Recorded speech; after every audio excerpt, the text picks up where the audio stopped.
Hola, muy buenas noches, bienvenidos al primer programa del Economista TV del 2011. Me acompaña en este primer tramo del programa Emilio Monzó, que recientemente acaba de ser designado como uno de los responsables del armado nacional del PRO, o digamos la estructura política que debería sostener a la candidatura presidencial de Mauricio Macri. Bueno, precisamente, Emilio, uno de los grandes cuestionamientos, no cuestionamientos, sino unas interrogantes que se plantea en torno a la candidatura de Macri es la falta de un armado nacional, bueno, que le permita competir con éxito frente a estructuras políticas muy asentadas en todo el país, ¿no? Sí, quizás Mauricio, por supuesto, está sentado sobre un partido político nuevo, que es el PRO, y tiene una estructura nacional. Lo que no tiene es la popularidad necesaria como para ir a una contienda electoral. Sus referentes o dirigentes locales, por ser referentes nuevos, la mayoría son jóvenes que se han acercado a este nuevo partido, que hoy no tienen el conocimiento en la sociedad o en su distrito para categorías como gobernador o categorías nacionales, que es muy difícil hasta para nosotros. Yo hago hace 20 años política, fui ministro, intendente y actualmente sos legislador provincial, y es difícil trascender o ser conocido por un electorado que implique candidaturas para gobernador, diputado nacional o presidente de la nación. Entonces la figura de Mauricio sí ha trascendido, producto de Boca, producto de su ser jefe de gobierno de la capital federal y hoy candidato a presidente de la nación. Pero su estructura necesita dirigentes políticos y acuerdos electorales para estar a la altura de este acontecimiento electoral de este año.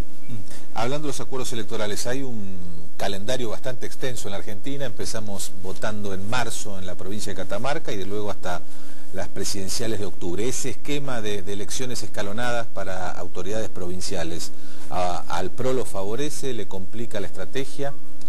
Lo favorece al PRO y lo favorece al país, lo favorece al electorado, porque cada vez que se divide la elección en un distrito implica para el elector una posibilidad de acercamiento y conocimiento de a quién va a votar en esa provincia. Sería bueno que casi todas las elecciones sean separadas, si no volvemos a la estructura donde la boleta sábana y el referente más conocido arrastra al resto de los dirigentes. Así que comparto el criterio que han tenido en las reformas políticas, y mucho más la de Santa Fe, que lamentablemente la Nacional no copió casi lo mejor que tiene la de Santa Fe, que es la boleta única, en donde, para que entienda la gente, la boleta ya está cortada en el cuarto oscuro.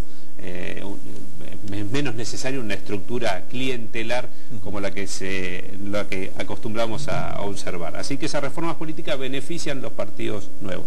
En otros casos, como en la provincia de Buenos Aires, a ir unida la boleta de gobernador con la boleta de presidente de la nación, tenemos que consolidar candidatos a gobernadores que estén a la altura de las circunstancias. Tenemos a Jorge Macri, candidato por el PRO, y a Francisco de Narváez, que fue el aliado electoral en el triunfo del 28 de junio pasado.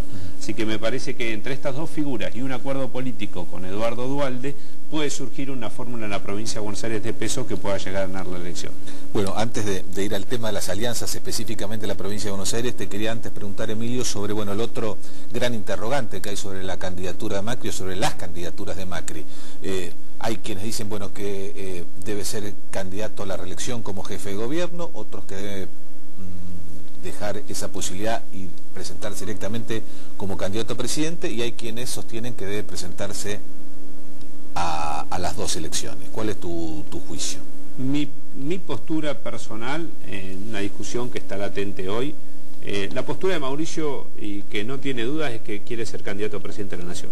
Esa la descarto. Esa es una afirmación y es una convicción de Mauricio Macri de presentarse como presidente de la Nación. Luego comienzan las posturas con respecto a la capital federal. Mi postura es que Mauricio Macri tiene que ir como candidato a jefe de gobierno. Es una postura particular. Yo le he dicho o le he puesto como ejemplo, muchos ejemplos, por supuesto peronistas, pero hay un ejemplo de Churchill en Francia, nunca dejó París y perdía la selección. Me confundí ahí, que corten un coso Churchill, dije Chirac. Sí. Chirac en Francia, se puede editar eso, ¿no? Sí. Chirac en Francia perdió 4 veces la elección presidencial, pero nunca dejó París, el alcalde de París. Entonces, me parece que en la capital federal Mauricio Macri tiene la posibilidad hoy, y el electorado, de acuerdo a la opinión pública, hoy lo tiene como preferencia, como número 1 en sus preferencias. Me parece que tiene la posibilidad de ser jefe de gobierno nuevamente. Y como siempre las elecciones acá sí fueron separadas, nos da la oportunidad que Mauricio sea el candidato y luego vaya a las elecciones. Las elecciones deben ser separadas de acuerdo a la ley. Para juntar las elecciones habría que reformar la ley. Exacto, de acuerdo a la ley las elecciones son separadas. Y me parece que esa posibilidad, a mi criterio, a mi opinión, Mauricio tendría que ir candidato a jefe de gobierno. Pero eso es una discusión que se está dando. Lo que no se discute es que Mauricio va a ser candidato a presidente de la Nación. El riesgo frente a esa candidatura es que se lo acuse de hacer una candidatura testimonial, de las que fueron tan cuestionadas precisamente en las elecciones de junio del 2009. Claro, testimonial es bastante abarcativo la palabra, pero era una descalificación, sí, a un abuso electoral que se cometió en la elección del 28 de junio, producto de las circunstancias en que nos encontrábamos, que fueran candidaturas o postulaciones de figuras políticas que estaba claro en la sociedad que estaba ocupando una candidatura que era muy difícil que vaya a ejercer esa función. Si soy intendente, como a mí me tocó en algún lugar de mi localidad, y el día de mañana tengo la oportunidad de gobernador, seguramente mi localidad va a querer que yo deje el cargo de intendente y me ocupe de gobernador, porque siempre alguna atención especial hacia el territorio uno brinda. Al porteño no hay nada mejor que tener un presidente de la Nación de la capital federal que pueda ser Mauricio Macri. Entonces, la testimonial es cuando no va a beneficiar al el elector y va a haber un engaño. En este caso no, es una postulación mayor que es la de presidente de la Nación y que seguramente esa postulación, delegando un buen jefe de gobierno, va a ser en beneficio de los porteños. Bueno, la otra pregunta que quería hacerte, bueno, en alguna medida ya me las contestaste, la idea de esta alianza, acuerdo entre Mauricio Macri o el PRO y el peronismo federal, o básicamente la principal figura que hoy tiene el peronismo federal, que es Eduardo Duhalde. Mauricio Macri siempre fue proclive a alianzas con el justicialismo. En el 2003 en la capital federal lo hizo, y en su equipo político en la capital federal está Diego Santilli, es ministro de Espacio Público, Cristian Ritondo es uno de sus laderos en la legislatura de la capital federal. Él tiene muchos funcionarios que provienen del Partido Justicialista. La presencia de Humberto Schiavone como armador nacional, junto conmigo, dos personas que provenimos también del PJ, y su buena relación con Ramón Puerta y con Eduardo Duhalde. Me parece que el PJ, que ha quedado afuera de la estructura kirchnerista, porque ya no es una estructura justicialista, hoy tiene la posibilidad, y Mauricio tiene la posibilidad con ellos, de hacer un buen acuerdo electoral y ser gobierno en el 2011. Ahora, Emilio, vos decías recién que una cosa es segura, es que Mauricio quiere ser candidato a presidente, y también Duhalde ha ratificado su voluntad. ¿Cómo se compaginan estas dos cosas? Es lo mejor que nos puede pasar, que dos personas pretendan el cargo, y dos personas y dos figuras que están en condiciones de serlo. Hoy tener dos figuras de proyección nacional con conocimiento en todo nuestro país, que eso no es fácil, y con posibilidad de serlo, es una ventaja que tenemos nosotros como espacio. Ahora, hay varias cosas que hay que recurrir. Hoy el microclima hay que atravesarlo. Las encuestas están para eso. Duhalde es una persona de los que fueron líderes en observar las preferencias del electorado, y Mauricio Macri lo hace permanentemente. esa observación nos va a indicar cuál de ellos está en mejores condiciones de ir a la contienda electoral, y seguramente con la generosidad que los caracteriza a los dos para hacer este tipo de acuerdos tendremos un candidato a presidente de la nación y un buen acuerdo político. También referido a esto te quería hacer esta pregunta. Hay en el PRO seguramente mucha gente que no ve del todo bien un acuerdo con Duhalde, en la medida que, bueno, Duhalde puede ser considerado como una expresión de la política tradicional, y precisamente el PRO busca instalarse como algo distinto, nuevo, y que no refleja exactamente la política tradicional. Y seguramente en el sector de Duhalde verán lo mismo con respecto al PRO, pero hay que confiar en la conducción de los que son los dos líderes de estos espacios, que van a convencer a sus seguidores que la alianza es lo mejor que le puede pasar al espacio, pero es también lo mejor que le puede pasar al país. Y me parece que tenemos que dejar de lado esos condicionamientos que nos sesga al momento de decidir, y darle la oportunidad a estas dos personas de conducir un proyecto electoral que seguramente va a triunfar en este 2011. Muy bien, Emilio Monzó, muchas gracias por este programa. No, gracias. Hacemos un corte, enseguida volvemos.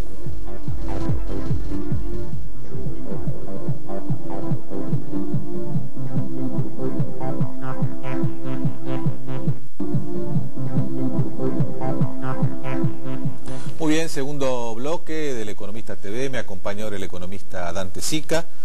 Bueno, Dante, bienvenido a este primer programa del año. Un honor. Fíjate que la mayoría de los consultores coinciden en que 2011 el crecimiento de la economía argentina va a estar entre el 4,5% y el 6%, la inflación entre el 23 y 27, 28. Ahora, la pregunta es, más allá de estos pronósticos que se han divulgado mucho en las últimas semanas, ¿cuáles son los elementos a los que habría que estar atentos, a tu juicio, que pudieran alterar estos pronósticos en un sentido u en otro? Yo diría, a nivel internacional, lo que hay que seguir la evolución de la crisis en los países desarrollados, o la post-crisis en los países desarrollados, y en especial vamos a seguir teniendo, me parece, episodios en Europa, que todavía Europa, a diferencia de Estados Unidos, es un conglomerado de países y que cuyas características en cada uno de ellos es totalmente distintiva. No es lo mismo el proceso de Grecia de lo que fue Irlanda, o los problemas de Irlanda con los que puede llegar a tener Portugal, y si puede o no arrastrar España. Entonces, creo que el año vamos a tener que seguir teniendo una mirada puesta en lo que acontece en los países desarrollados, en especial con el tema de Europa. La otra mirada tiene que ver con si hay cambios en la política monetaria internacional. También va de la mano en la mirada de los países desarrollados, y en especial que Estados Unidos decida, si encuentra que están las condiciones dadas, hacer alguna modificación positiva en lo que es su tasa de interés. Esto podría de alguna manera alterar un poco el escenario internacional. La otra cuestión que tenemos que mirar durante el 2011, a nivel también internacional, es Brasil. Claro. Si bien Brasil da sensación, por estar dentro del grupo de los emergentes que lidera el crecimiento, quizás la mirada menos preocupante es si hay algún tipo de modificación de la paridad cambiaria. Y da la sensación que Brasil, el escenario más probable es, hace todo lo posible para detener su apreciación, claro, pero es muy difícil que devalúe. Y luego están los temas que hacen al clima, o sea, que están tanto internacionalmente como interno, que te afectan. La Niña tiene un doble efecto en Argentina. Por un lado te afecta al nivel de la cantidad, pero te mejora precio. Claro. Entonces, ahí hay un mix que según en qué región te toque, si tuviste una mayor o menor pérdida con respecto a los problemas climáticos, te va a afectar más desde el punto de vista de la coyuntura. Pero da la sensación de que todas estas luces amarillas tienen todavía escenarios de probabilidad bastante bajos como para que cambien la tendencia de lo que es el ciclo para el año. Ahora, viste, no hay que poner tampoco el piloto automático, claro, hay que mirarlas y estar atentos. Claro, pues todas las referencias que me hiciste, la mayoría de ellas están vinculadas a cuestiones internacionales. Es cierto eso. Digamos, ¿ves poca actividad en materia de política económica interna? A ver, yo te diría, desde el punto de vista interno, es difícil pensar que el gobierno cambie sus lineamientos de política económica, porque el daño político no se lo permite. Creo que tiene poco margen de maniobra. Es más, te diría, la señal que dio el gobierno con respecto a la inflación la dio el día que Vudú anunció que iba a sacar un nuevo índice de precios. Sí. Pero quizás fue una señal más al 2012 que al 2011, porque sabemos que ese índice de precios metodológicamente y por construcción va a ser muy difícil que esté en vigencia este año, con lo cual uno espera de la política económica más de lo mismo. En este sentido, los temas que nos preocupaban en el 2010 nos van a seguir preocupando en el 2011, piso inflacionario, la madeja, si querés. En materia de política fiscal la deuda no es un tema, pero sí es un tema la madeja de subsidios que cada día crecen, en especial aquellos referidos al sector energético y de transporte, y son cuestiones, el cierto deterioro en algunas relaciones fiscales, no la cuestión total fiscal, sino en algunas relaciones fiscales, los problemas de las provincias fiscales, son temas que te quedan quizás para la agenda ya del 2012. Hablaste de la inflación, ¿crees que vamos a estar en el 2011 en niveles similares a lo del 2010? ¿Ves aceleración? ¿Ves estabilización de esa tasa? A mí me da la sensación de que, digamos, hay algunos elementos que tienden quizás a presionar al alza, pero también tenés algún elemento, por ejemplo, precios internacionales, la velocidad a la que crece la demanda y la oferta que no reacciona. Por el otro lado, el dólar planchado también de alguna manera te frena, y ahí el que va a jugar un poco de árbitro, si la tasa se va un poquito, escala más para arriba o se queda estabilizada como la del año pasado, va a ser la discusión salarial. Si estamos en una discusión de entre el 20 y el 23%, da la sensación de que la tasa mantiene el promedio del año pasado. Si está arriba del 25, te va a empujar unos poquitos, quizás se estabilice en una tasa este año de 25, pero no es esa idea de inflación espiralizada, sino son como escalones, temas que se estabilizan en un escalón un poco más alto. Bueno, sí, pero vos también señalabas que no va a haber modificaciones en la política cambiaria, y si tenemos una tasa de inflación de esa magnitud, indudablemente la cuestión cambiaria, los aumentos de costos en dólares en las empresas va a ser también un tema de discusión este año. Vos pensás que con una devaluación, suponete del 5, 6, 7, 8%, suponete que lleguemos a fin de año un 4,20, tenés una inflación en dólares del 10-15%.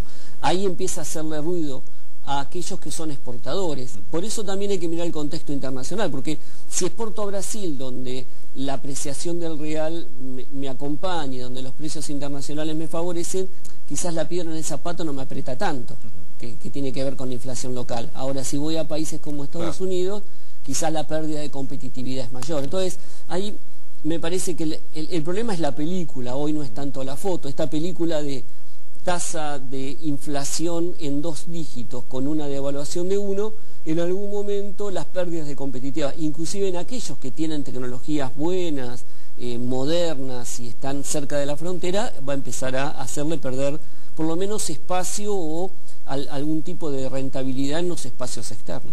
Bueno, esto es básicamente importante lo que vos decías recién, la cuestión de Brasil, ¿no? La presidenta Rousseff todo el tiempo plantea que quiere detener la apreciación tan rápida de la moneda. De todas formas, no es fácil que lo logren, y para Argentina se ha constituido en un mercado muy importante, sobre todo en algunos sectores como el automotriz. Sí. Yo diría que la presidenta Dilma Rousseff da 2 señales. Por un lado, la continuidad de la política económica y la preocupación por el tipo de cambio. Y a veces hasta parece que fueran contradictorias, con lo cual va a ser más fácil por ahí que pueda mantener o estabilizar la caída, pensar en una devaluación que pueda llevarlo a un 80, un 85, que sería un tipo de cambio rentable. El Brasil hoy tracciona mucho y su demanda va a seguir traccionando, y esto, o sea, que nuestras exportaciones crecen más o se mueven más rápido por ingreso que por precio.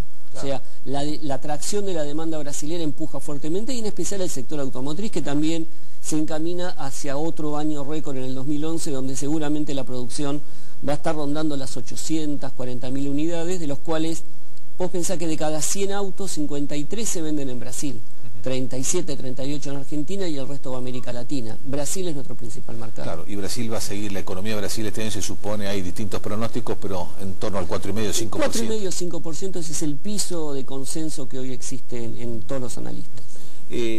Dante, ¿cómo está la situación hoy en las provincias? Y esta es una pregunta que tiene que ver también con el calendario político de este año, ¿no? Sabés que va a haber elecciones a lo largo de todo el año, comienzan con Catamarca, Chubut, Salta, después a mediados de año probablemente tengamos elecciones en Córdoba y seguramente en Santa Fe, y así a lo largo del año. ¿Cómo va a impactar, si bien la realidad económica nacional parecería favorecer a quienes están en el gobierno, qué pasa específicamente en las provincias? Mira, estructuralmente por la forma en la cual es el reparto de impuestos nacionales y provinciales, en especial aquellos que crecen mucho en nación y no se coparticipan, la nación está mejor fiscalmente parada que lo que es las provincias, por lo menos el aglomerado de las provincias.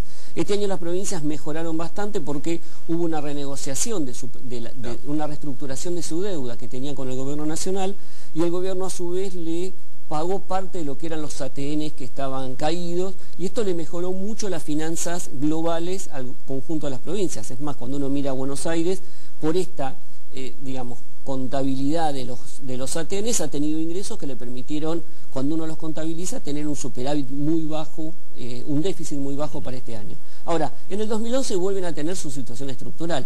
En promedio te diría que las provincias tienen entre 7.000 a 8.000 millones de déficit, ya pautado para el 2011, de los cuales gran parte es responsabilidad de la provincia de Buenos Aires. Las grandes son las que más empujan y las que más llevan adelante esta situación. Entonces, van a tener un panorama de crecimiento de ingresos nacionales y provinciales, van a tener un panorama de mejor acceso al financiamiento, con lo cual esto, inclusive, te diría, para los contribuyentes o para los que reciben las prestaciones de las provincias, para los propios proveedores, es una situación mucho mejor, pero estructuralmente sigue habiendo un problema en términos de lo que es el reparto de los impuestos provinciales vis a vis los gastos que tienen que llevar por delante. Pero mejora, digamos, financieramente su perfil. ¿Cómo ves el tema de la inversión este año?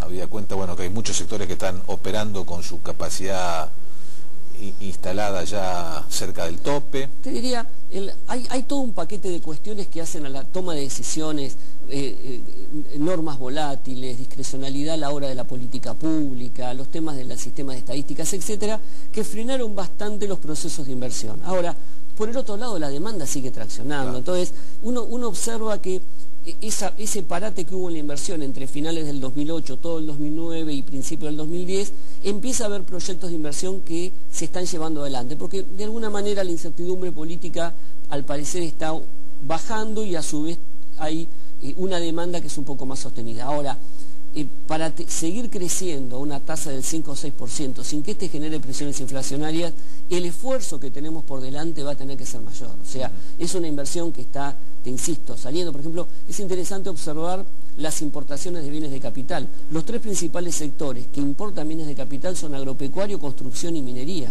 El resto de la industria, esto es más del 55%, el resto de la industria está muy difundido. Entonces, creo que viene por delante en los próximos 10 años un esfuerzo muy fuerte en incrementar la tasa de inversión al interior de la industria para poder generar un crecimiento sustentable en el sentido de que se pueda crecer al 5 o 6% con una tasa de inflación de un dígito. Bueno, referido a esto, la semana pasada se planteó una polémica, una discusión entre la ministra de la Producción, Débora Giorgi, y Ricardo Alfonsín, que es precandidato al radicalismo, sobre la existencia o no de un modelo productivo en la Argentina. ¿Crees que este va a ser un tema de debate o debería serlo al menos en la próxima campaña presidencial? Sí, yo creo que hay un debate pendiente. La industria argentina creció y en forma muy fuerte, y te diría que la gran parte de la magia fue empujar la demanda agregada para poder sostenerlo. Ahora, lo que viene es un debate también muy importante, porque ya la industria está trabajando a 85% de capacidad instalada, y creo que lo que viene es la mirada más micro, hay que mirar sector por sector. La función de producción es muy heterogénea en el sector industrial, hay sectores que tienen gran actualización tecnológica y otros que están muy atrasados. Hay promedio en algunos sectores de antigüedad del stock de capital de más de 20 a 25 años, cuando competís con sectores en otros países que tienen una antigüedad del stock de capital para ese sector menor de 5 años. Entonces, creo que viene un debate muy fuerte en términos de una mirada. Seguir manteniendo la idea de que Argentina tiene que recuperar su capacidad industrial, pero viene un fuerte proceso de inversión y de mirada micro. Hay cadenas que están muy desestructuradas. Tenemos que estructurar, por ejemplo, es el caso del sector automotriz, que crece fuerte, pero no logra acompañar y arrastrar a todo el sector, en especial al metal mecánico, en ese fuerte crecimiento. Bueno, de hecho vamos a tener una gran exportación de unidades, pero al mismo tiempo una enorme importación de autopartes que finalmente te terminan dando un déficit comercial para Totalmente, o tenemos problemas de que crece la industria, pero el sector metal mecánico tiene empresas que se caen, como fue el caso de Paraná Metales, y es imposible tener una industria automotriz sustentable si no tenés fundiciones sustentables. Y además del sector automotriz, ¿qué otro sector ves que merecería, digamos, una atención en este sentido de Yo diría, ruptura de la cadena de habría que empezar a mirar todos los sectores, porque lo que uno observa es que en todos los sectores conviven tecnologías diversas, o sea, no es solo un problema del sector autopartista o solo del sector metalmecánico. Te pasa lo mismo en el sector alimentación, quizás en el sector de plástico el avance fue mucho más parejo, en el sector de gráfico el avance fue mucho más parejo, en el sector petroquímico tenemos un desfasaje, ahí tenemos una saturación de capacidad instalada y no hay nuevos proyectos. Entonces, creo que hay que mirar sector por sector y empezar a ver cuáles son los que tienen mayor desestructuración. Pensá que la Argentina siga creciendo a una tasa del 5 o 6%, requiere que todos acompañen. Vos pensá, este año vamos a tener casi el doble de la cosecha del año 2000 y vamos a tener más de 3 millones de autos en la calle con respecto al año 2000. Sin embargo, la capacidad de refinación de combustible sigue siendo la misma que a finales del 2000. Entonces, hay que observar estos eslabonamientos y creo que viene una mirada mucho más micro y el tema del debate, ya te diría no del modelo, de la política industrial va a estar en el eje, me parece, o debería estar en el eje del debate político. Muy bien, Dante Sica, muchas gracias por el programa. Nosotros nos despedimos hasta el lunes que viene. Chao, muy buenas noches.